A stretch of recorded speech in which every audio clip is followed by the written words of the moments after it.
de las enfermedades y sobre todo aclarar algo de las monogénicas, las dudas que tengan. Avi, no sé qué duda tenías. Yo tenía la duda de si el hermafrodismo es una enfermedad de origen génico o otra cosa. A veces sí, a veces no, es multifactorial. O sea, ser hermafrodita tiene un condicionamiento que puede estar, obviamente, anotado desde los genes, pero también tiene que ver con un factor congénito. O sea, puede ser que un embrión genéticamente era normal, pero en determinado momento, por el bloqueo de algún gen, por ejemplo, un embrión que se iba a desarrollar a macho, se bloqueó en el desarrollo, en la embriogénesis, se bloqueó el gen que sintetizaba testosterona y en determinado estadio se sintetizó menos, entonces empezó el desarrollo de órganos femeninos y después continuó masculino. Entonces, es multifactorial. No tiene solo un origen genético. Ustedes tienen que hacer una distinción entre esto que es importante. No es lo mismo ser genético que ser congénito. ¿Qué entendieron de esa diferencia entre los dos? Congénito es desde el nacimiento y genético es de los genes. Perfecto. O sea que la realidad es que cuando yo hablo de algo genético, siempre es congénito, porque si es genético y está en los genes, obviamente está cuando nacemos. El tema es que a veces no se expresa.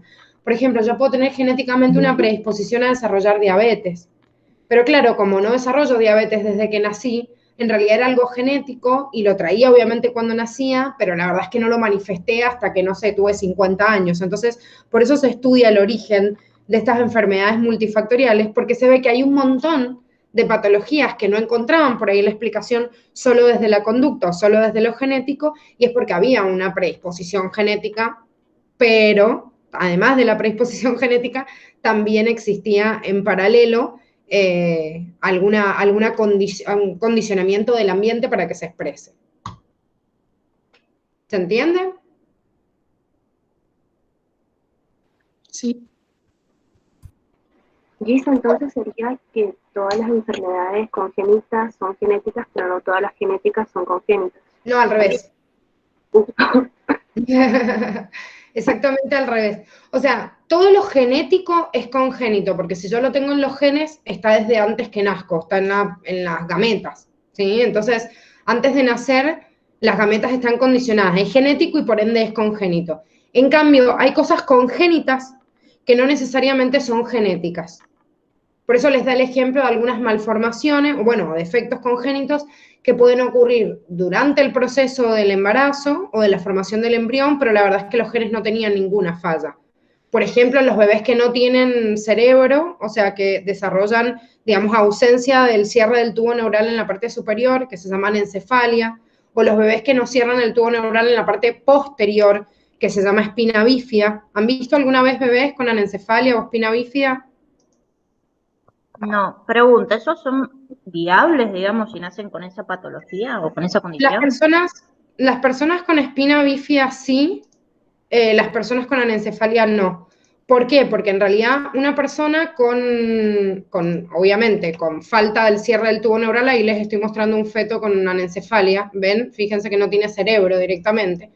En cambio, la espina bífida, a veces lo que pasa es que si se cierra, pero queda como un quiste, digamos, se puede hacer una cirugía y en determinadas ocasiones, si no se lesionó ningún nervio, así como fundamental, y se puede meter y quirúrgicamente se puede arreglar, esa persona puede sobrevivir, con algunas falencias o no. Ven, en las personas con espina bífida tiene una abertura del tubo neural, pero en la parte posterior y no superior, porque en realidad el neuroporo, esto lo vamos a ver en embriología, pero el neuroporo superior se cierra antes que el posterior. Entonces, si hay una falta del cierre superior y hay anencefalia, no tiene cerebro. Obviamente ese bebé nace mientras que está conectado a un cordón umbilical, pero lógicamente en el momento que yo corto el cordón umbilical el bebé se muere sin un respirador artificial ni nada, no viven ni horas. Y la espina bífida, en cambio, esto que sobresale, a veces justamente es como una parte, como les está mostrando acá, de las meninges que rodean a la médula y del líquido cefalorraquídeo, entonces se puede operar porque la médula no está lesionada. Si esto pasa, una persona con espina bífida sí puede sobrevivir, pero con anencefalia no. Dice una duda. Em, Vos decías que la enfermedad genética es congénita, Sí, pero, por ejemplo, yo si no tengo ninguna predisposición genética, puedo, por ejemplo, si me expongo a radiación o a rayos UV, ¿se puede modificar algún gen mío claro, o pero eso no eso sería genético. sería una mutación, pero no sería genética? Claro, o sea, genético, una patología que vos considerás genético es algo que, bueno, ya, la gata está como loca. Una patología que vos considerás genética es que ya está escrita en los genes desde el momento en que vos naciste, no por una exposición justamente a, como vos decías, un rayo. Eso sería un efecto, por ejemplo, si es durante el embarazo, podría desarrollar alguna patología en el bebé, que sería un defecto congénito, por un factor físico, que en este caso sería un rayo. Y si es en un adulto, la célula que se modifica por exposición a esos rayos es ese componente que se llama carcinógeno, expone físicamente a que se desarrolle una mutación en esa célula. Pero eso no ocurrió genéticamente. Genéticamente es que ya vienen los genes del espermatozoide y el óvulo que dio origen a ese cigoto. Cuando no pasa así, pasa después, en vida, digamos, ya no es genético.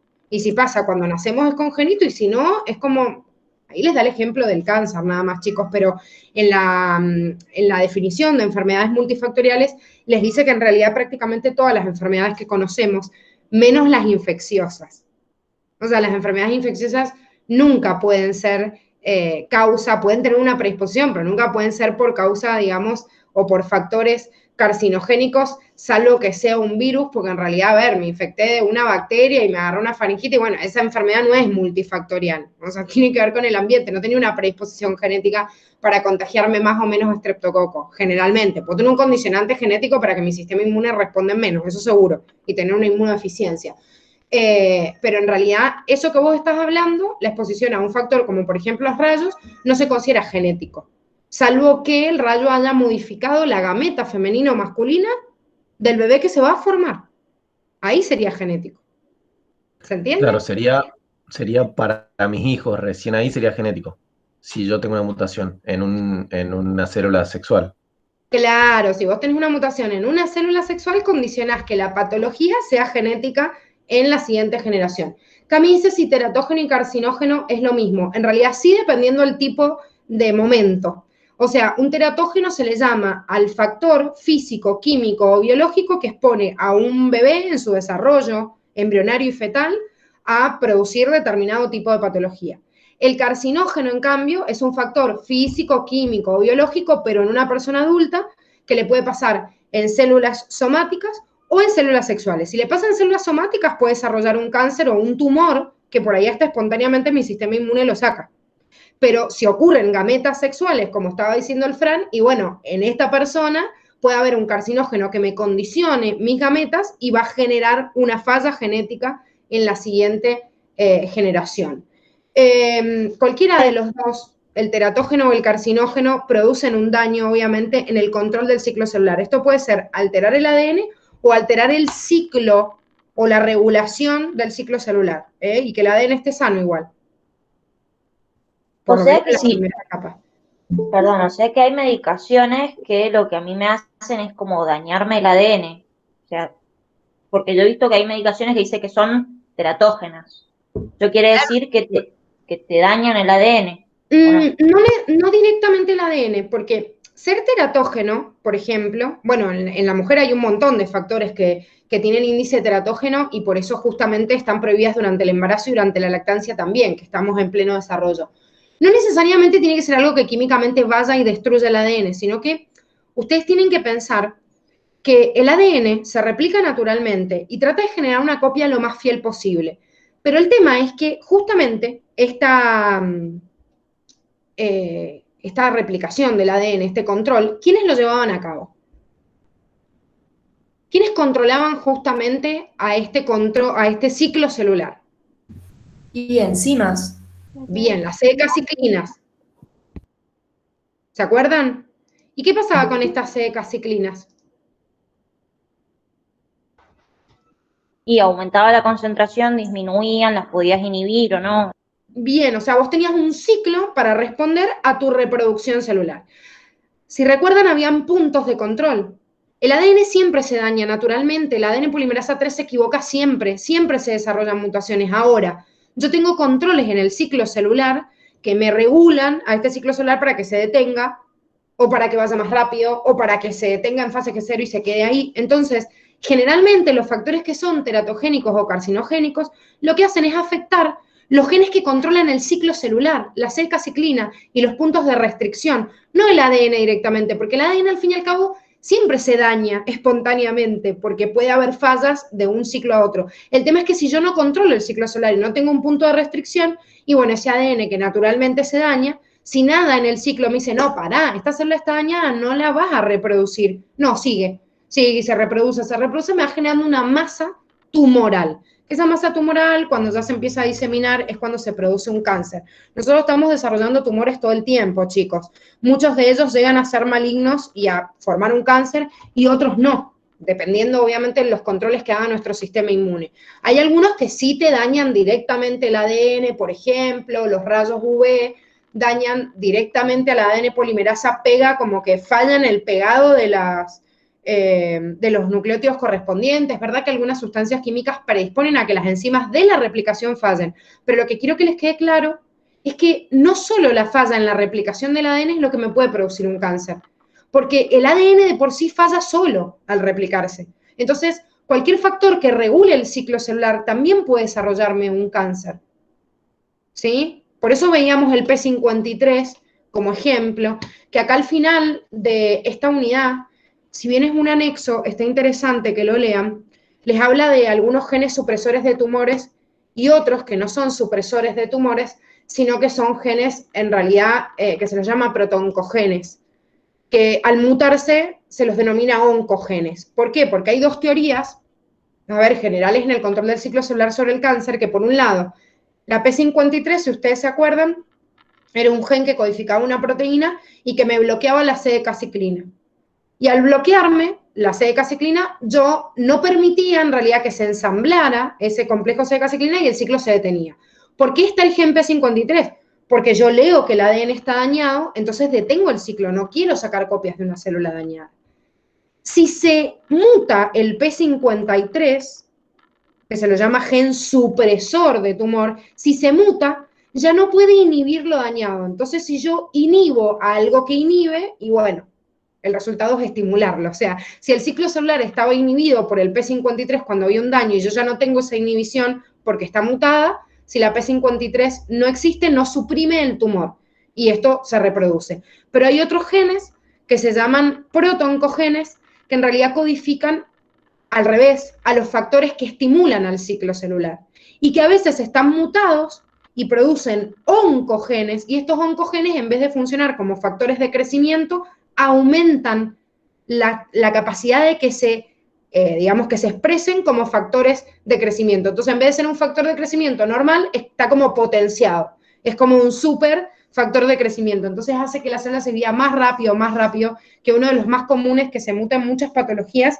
incluso en las exposiciones con algunos virus, que son oncovirus, es el oncogen RAS. Esto lo tienen al final de la unidad, como un anexo, pero les ayuda a aclarar esto del cáncer, digo, para el que por ahí tenga algunas dudas con cáncer o el control del cáncer.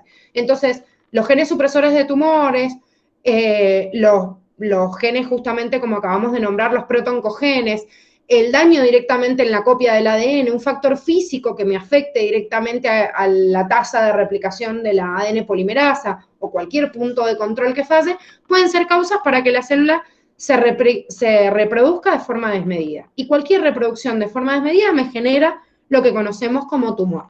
Y ya el tumor se empieza a diseminar y bueno, estamos hablando de un cáncer. Si no puede estar focalizado, cerrado, yo lo puedo extirpar quirúrgicamente y por eso hay distintos medios para poder atacarlo. Vieron que tienen un apartado, un ensayo en este cuadernillo que les habla de los cánceres localizados en un lugar o en otro y que en realidad esto también se los mencionaba la unidad anterior, la de ácidos nucleicos creo, no la de ciclo celular, donde les decía que en realidad cuando un tumor no solo empieza a crecer, sino que empieza a crecer y me falta así como nutrientes u oxígeno, encima estas células tienen la capacidad de producir angiogénesis, que es generación de vasitos sanguíneos que lleguen directamente al tumor y lo sigan alimentando. Entonces empieza a crecer, crecer, crecer y genera una gran bola. Recuerden que el cáncer es esto, es crecimiento, no muerte. Después puede matar el tejido justamente por eso, pero el cáncer es crecimiento de un tejido de forma desmedida. ¿Se entiende? Sí, se entiende, yo me quedé muda nomás. Bueno, ¿alguna duda más, chicos? De esto, de las enfermedades así puntuales. Gise, yo tengo una pregunta. Viste que dice las alteraciones numéricas pueden originarse en la meiosis o en la mitosis. O sea, yo me pregunto, vos puedes tener una meiosis normal, o sea, no sé, tener un óvulo y un espermatozoide normal, y que después, no sé, un síndrome de Down o una trisomía o una monosomía se produzcan recién en la mitosis que se produzca después. No, no, en la mitosis del cigoto, te está diciendo. Claro. En la primera instancia, si no yo puedo producir, a ver, son dos cosas distintas. Lo que ustedes tienen que tener en cuenta, o sea, ¿de quién me está hablando? Del progenitor o de la descendencia?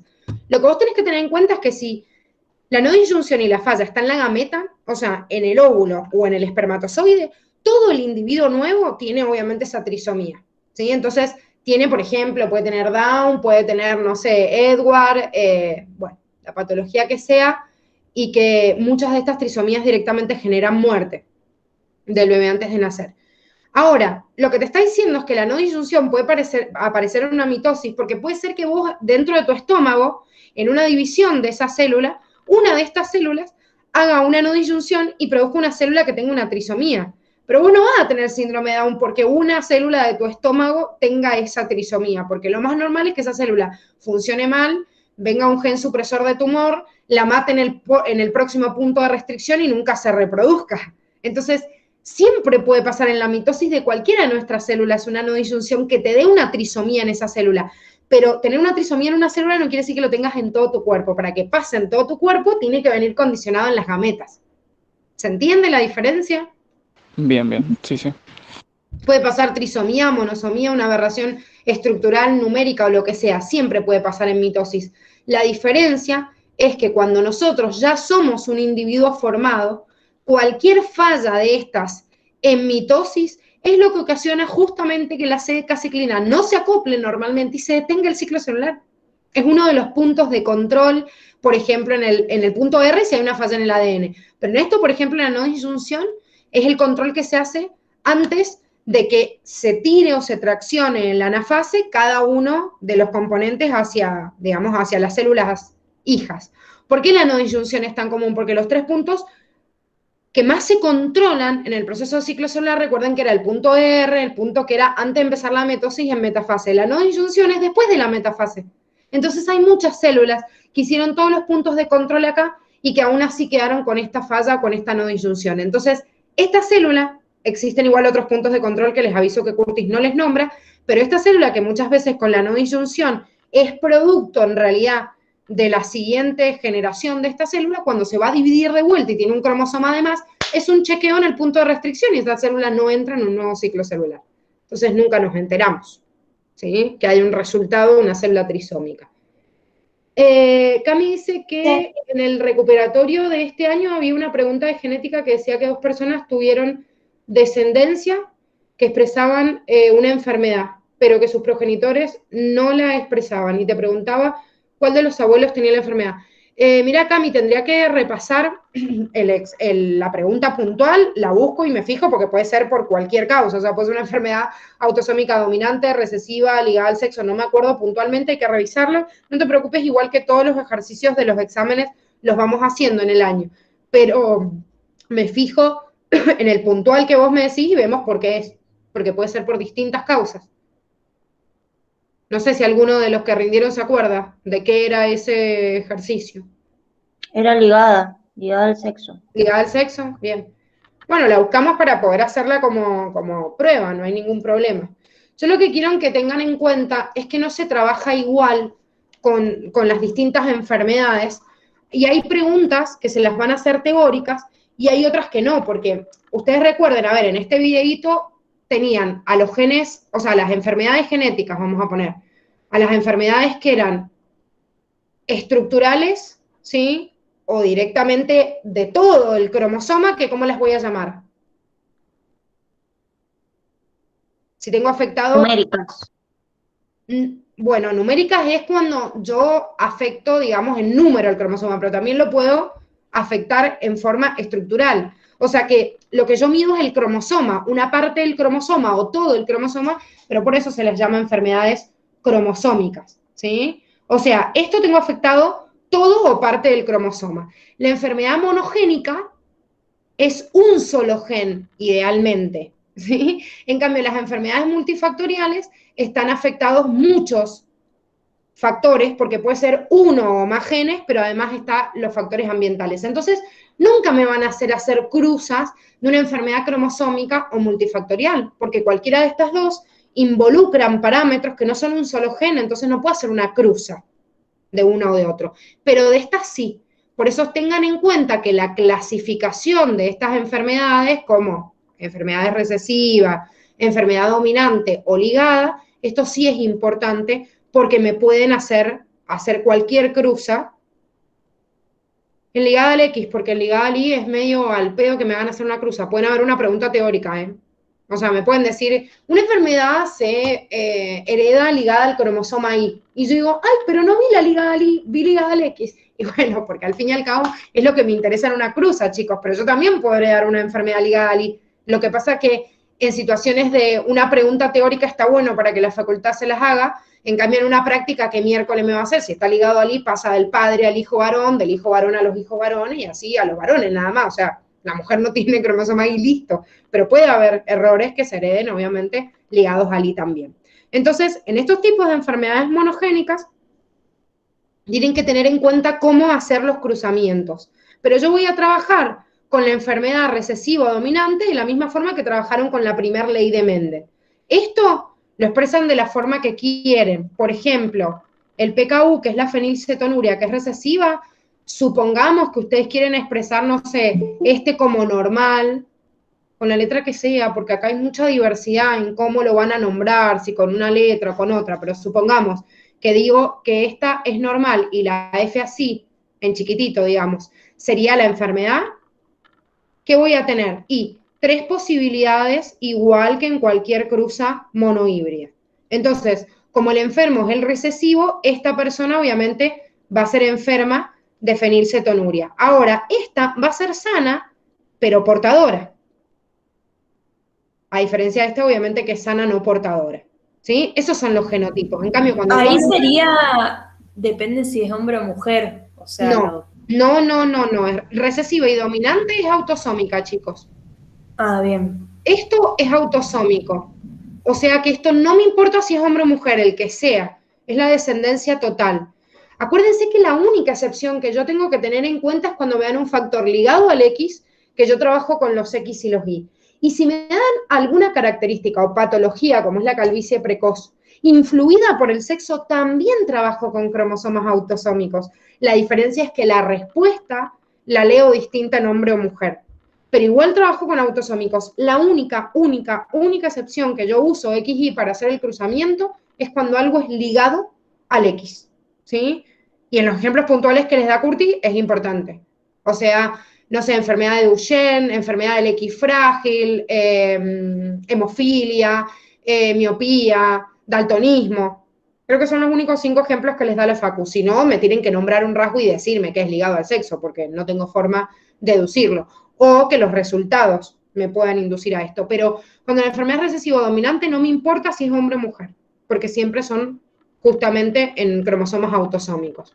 Dentro de dominantes, bueno, una de las más comunes es la condroplasia, porque es el enanismo, es uno de los tipos de enanismo, y el enanismo condroplásico es como tiene una alta probabilidad de vida, por ahí es una de las dominantes más comunes, porque, por ejemplo, la enfermedad de Huntington también es bastante común como enfermedad monogénica. El problema es que la enfermedad de Huntington genera una degeneración del sistema nervioso, y es paulatino, y la persona generalmente a los 15 o 20 años, por ahí, desde que aparecen los síntomas, se muere. Entonces, depende de cuándo aparezcan los síntomas, pero son personas que por ahí se mueren antes de tener hijos. Y además, teniendo enfermedad de Huntington y siendo una patología dominante y teniendo el 50% de probabilidad de pasarle eso a tu hijo, no hay mucha gente con Huntington que elige tener descendencia de esta forma, ¿sí? Es una cuestión de conciencia, no quiere decir que no pueda pasar, pero en una enfermedad dominante, yo sé que tengo el 50% de probabilidad de pasarle esa patología a la descendencia. ¿Por qué les digo el 50%?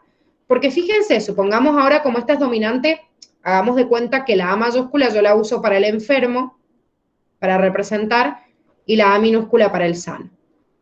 En los genotipos probables, yo tengo un individuo que va a ser sano, obviamente, porque no tiene ningún alelo, que sería lo normal, lo que pasa siempre.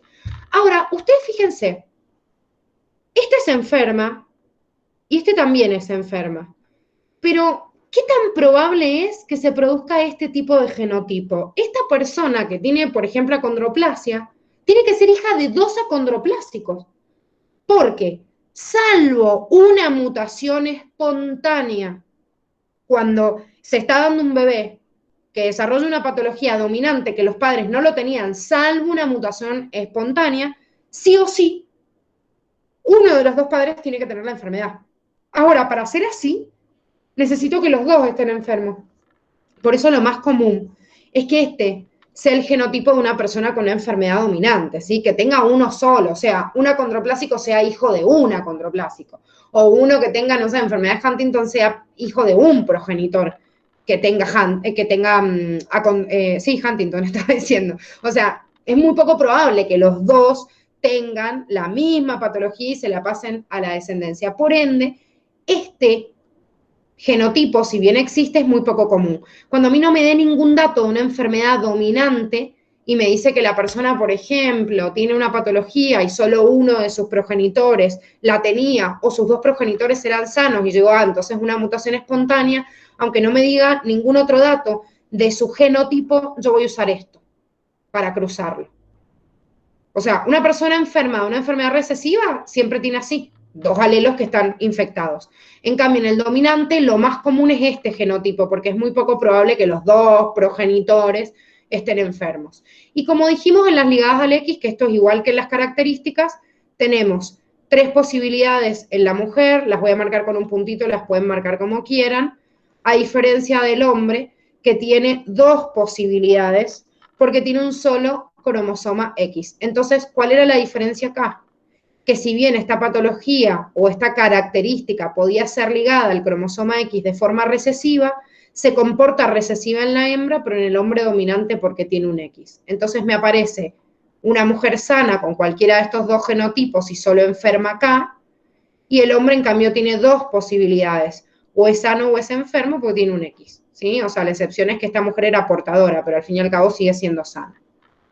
A ver, Cami dice, yo una vez vi unos videos sobre genes letales y subletales. ¿Eso cómo es? Porque creo que era letal, si era pero eso... Bueno, eso, la letalidad es algo que les pueden tomar. Ahora les voy a mostrar un ejemplo. Eso me lo tiene que mencionar el problema. Yo vi una pareja de condroplásicos que tuvo 2 hijos normales. Bien, bueno, ya vi esto también. Una pareja de condroplásicos pueden tener 2 hijos normales y uno enfermo porque generalmente el acondroplásico es así. Entonces, fíjense, a ver, esta duda que es como más fácil. Si yo tengo 2 acondroplásicos que son heterocigotas, que es lo más común, porque si no tienen que ser hijos de 2 también acondroplásicos, fíjense, si un acondroplásico es así y el otro así, y se cruzan, tengo estas 2 gametas. Entonces, si ustedes hacen un tablero de Punnett de esto, como ya saben, cuando ustedes cruzan a 2 heterocigotas, ¿ven esto? Tienen el 25% de probabilidad de que sean sanos y obviamente el 75% que sean enfermos. Entonces, por eso puede ser que hayan tenido 2 hijos normales y uno enfermo. O sea, tuvieron como suerte, porque los hijos normales eran el 25% en cada cruza, pero puede pasar, existe la probabilidad, obviamente.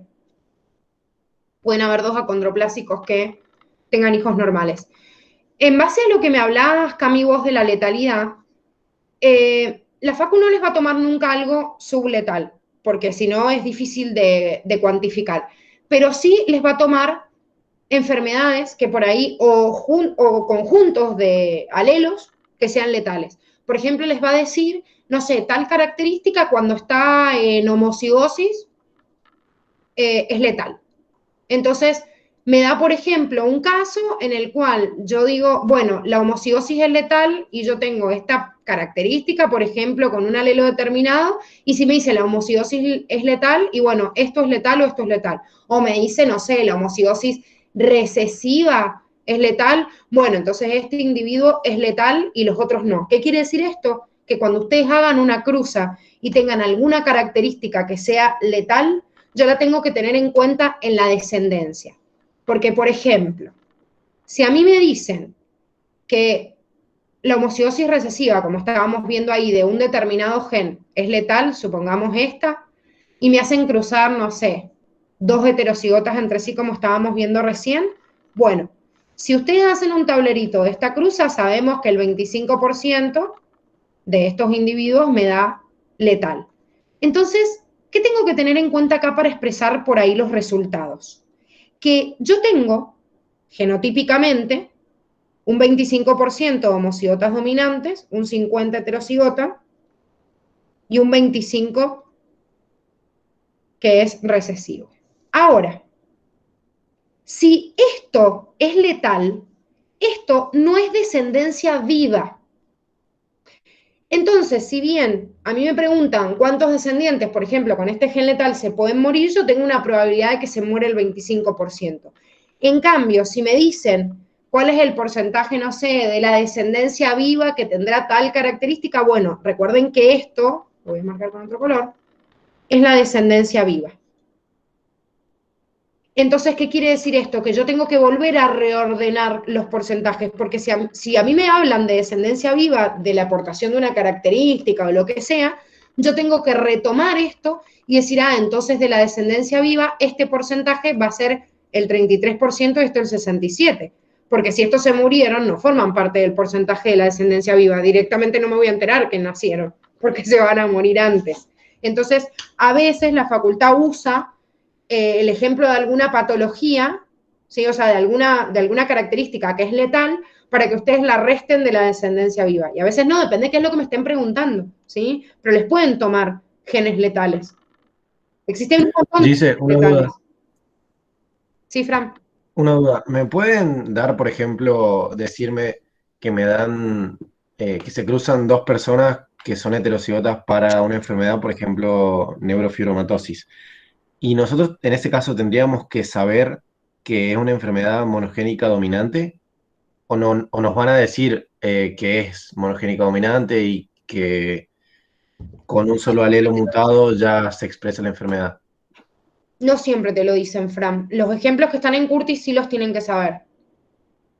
Porque no siempre te lo dicen. A veces sí, son buenos, y en el problema te dicen que tal patología se hereda como una enfermedad autosómica dominante. La verdad es que he visto esta tendencia en los últimos años de los exámenes, los últimos 3 años, que generalmente les dicen.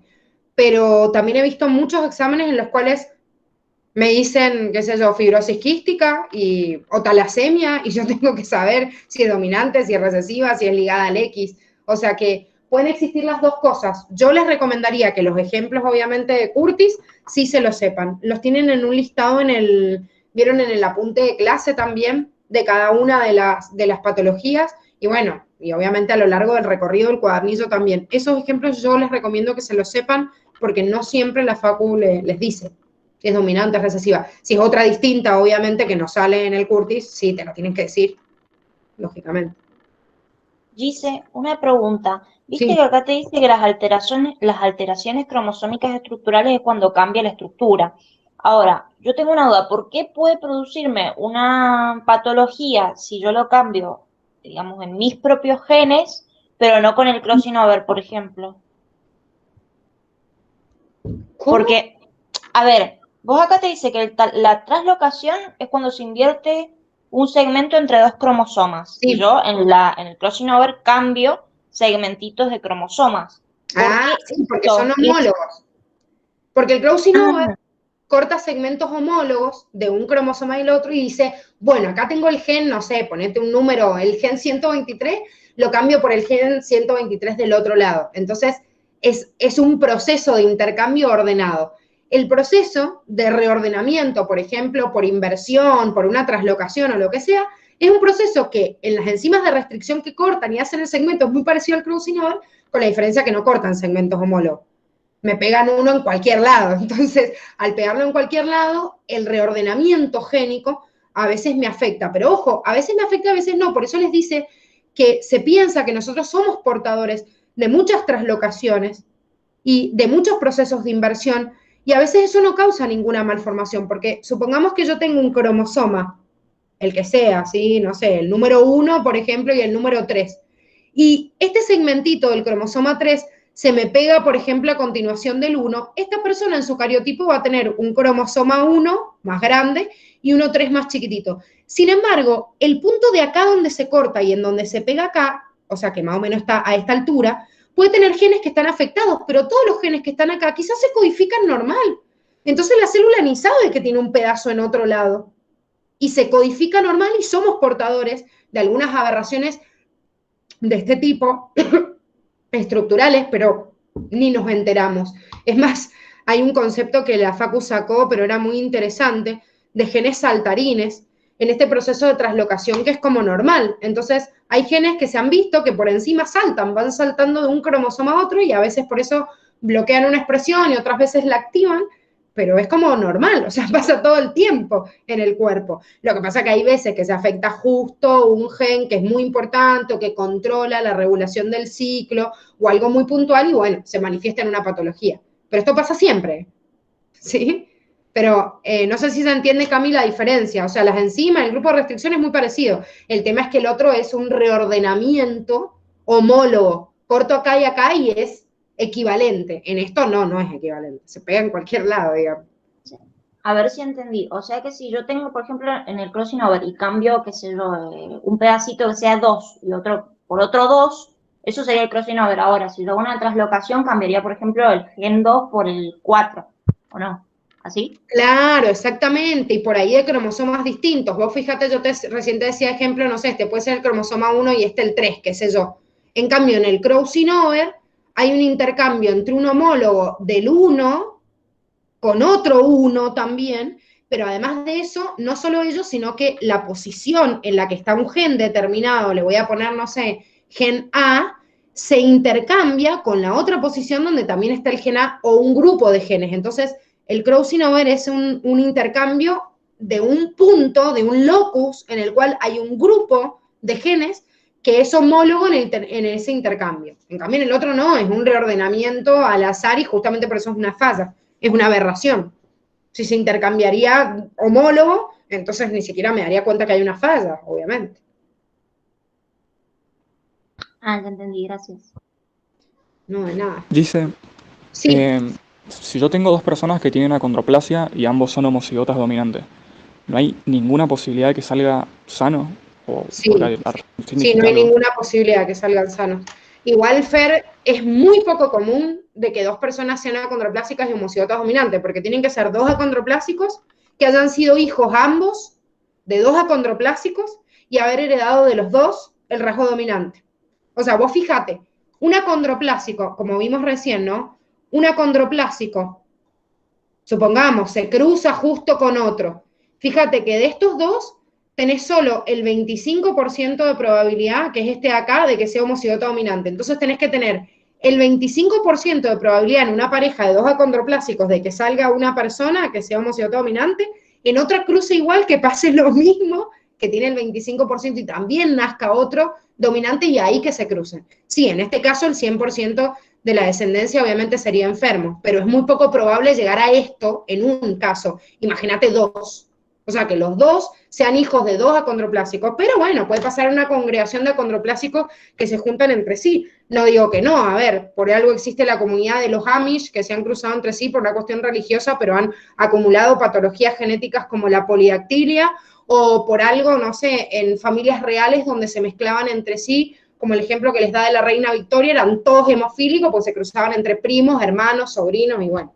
Esto hay que erradicarse esta idea de que cuando se cruzan entre familiares, vieron que dicen, no, que si se cruzan entre primos o entre hermanos, los hijos salen mogólicos. No, o sea, esto sáquenselo de la cabeza. No es que necesariamente tengan que salir mogólicos con alguna deficiencia mental. La realidad es que nosotros somos portadores de muchas patologías de forma recesiva y tengo más probabilidad de que se junten esos alelos cuando hay alguien de la familia que se esté cruzando. Y por eso, en la mayoría de los estados del mundo se prohíbe el casamiento o la unión de dos personas. La verdad es que no me pueden prohibir con quién me meto en la cama. Entonces, de repente, si un hermano se cruza con otro hermano y tiene un hijo igual, y bueno, eso la ley no lo puede regular. Entonces, bueno, regula el casamiento, que es decir, la parte de la instancia legal de la constitución de esa familia. Porque en realidad tenemos una capacidad de expresar más alelos recesivos porque se van a juntar en ese caso.